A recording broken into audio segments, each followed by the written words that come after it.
manyi yino nzize mbasomesa nti omuvubuka ono yali wa Local Defense Forces mukitaawe n'amuzimba n'amutwala n'amupanga ng'era azaala ekibi bw'akiwongerera n'amutwalako esaali asiti eyo naye teyayita nga bizimbe n'atoloka teyayita n'amutwalako Egypt naye ebibuuzo baatulya mu bituulire mu America yo teyasobolerako ddala ne Kampala parents ebibuuzo baatuliranga mu bituulire bw'atyo najja ng'ajje bagattagatta ekintu kyabwe bakiteekewaawo ngere mukira wa body shape naye bagattagatte kati omukulu ono tiyali sanctioned mu system structure z'amagye zonna omuntu okufuna rank ogenda n'osoma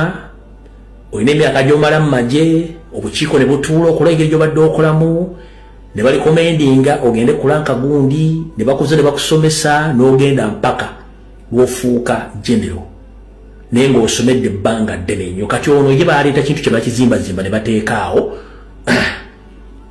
mpaka kati kyafuuka general kati ba senior UPDF serving officers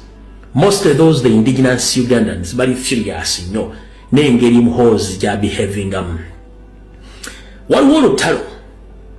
olulala lumutamanyi lweluluwa ono Tusulubu ladies and gentlemen 2-in-1 Muhoozi Kainerugaba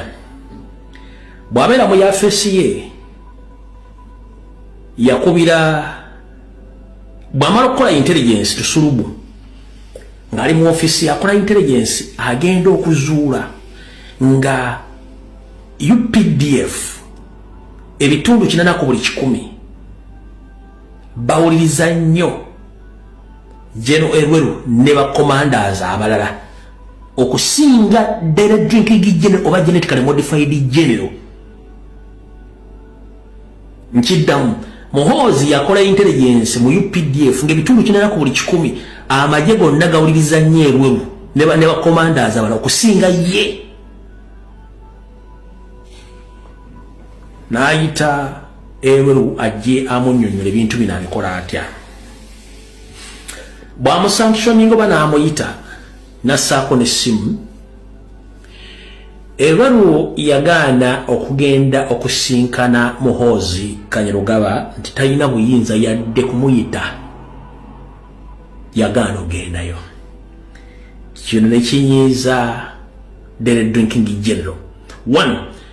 Elweru agamba is a senior commanding officer and a senior presidential advisor, so is not instructed or ordered by the Direct Drinking General at any level. Eba disrespect Muhoozi gy'aba amulaze kati olw'okuba nti oli alinamu nti amwe the first son nze CDF nze byonna nze nokola bukye nokola natamanya nti kambuukire jjajja wabookedde ebiseera bisinga ofuna obuzibu kati awali obuzibu wabaddewo olutalo bino bya munda wabaddewo olutalo ng'amagye ga UPDF gagamba mukwatira ku Elweru tugenda kwesika ebitogi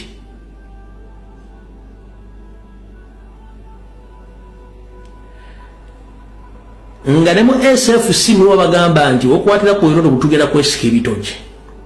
kino kyaleetedde Kisawuvuga okukubirayo Seeri n'amutegeeza nti owaayo waategedde nti ye wandigwawo obuzibu mwana ono anywa nnyo birabira n'okudda ewaka bw'akwata essimu omala gakubira abantu ate ng'abantu babuvunaanyizibwa n'abakyankalanya kati waliwo olutalo mu magye ekiyinza okuviirako obuzibu nga bayita meeting okufuna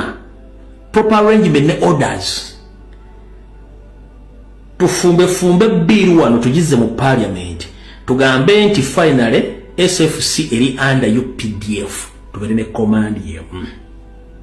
twawule pale kubanga UPDF officers balaba bubi SFC kati very soon bomwe nga bana kibiru kye balese mu parliament bakise under the table nga mukiwude kati SFC eri under UPDF zino zonna endolito ze zireeta ekintu kino